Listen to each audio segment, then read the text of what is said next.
তুমি যিমান পইচা ক্লাবিং পাৰ্টি বা আল্টু ফাল্টু কামত লগাই আছা ন, সেই পইচাৰ আধা লগাই পেলাই এবাৰ উত্তৰাখণ্ড গুচি যোৱা। তাৰ পাহাৰত বহি থকা মহাদেৱৰ এবাৰ দৰ্শন কৰি আহা। তোমাৰ জীৱনটো গেৰাণ্টি দিছোঁ সম্পূৰ্ণ চেঞ্জ হৈ যাব। ইমান ডাঙৰ চমৎকাৰ হোৱা মই দেখিছোঁ ন।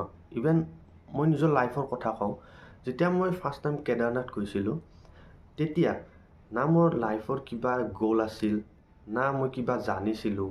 জাষ্ট ফ্ল'ত চলি থাকিব লাগে, মই চলি আছিলোঁ। কিন্তু তাৰ পৰা অহাৰ পিছত তোমাৰ মাইণ্ড বা মোৰ মাইণ্ডত এটা ফ'কাছনেছ আহি যায়। সেইকাৰণে কৈছোঁ, জাষ্ট এবাৰ বাবাৰ দৰ্শন কৰি আহা।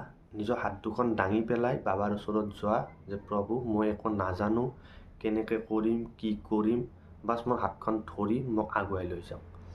আৰু বিশ্বাস কৰা, যেতিয়া মহাদেৱে চমৎকাৰ কৰা আৰম্ভ কৰিব ন, তেতিয়া তেওঁ তোমাক কষ্ট কৰাৰ, তুমি কাম কৰাৰ ইমানখিনি কেপেবল কৰি তুলিব যে তুমি নিজকে নিজে আচৰিত হ'বা। বাকী এপ্ৰিলৰ 22 পৰা নৱেম্বৰৰ 11লৈ বাবাৰ দুৱাৰ এইবাৰ খোলা থাকিব। যদি মিলে এবাৰ বাবাৰ দৰ্শন নিশ্চয় কৰি আহিব। জয় শিৱ শম্ভু মহাৰাজ।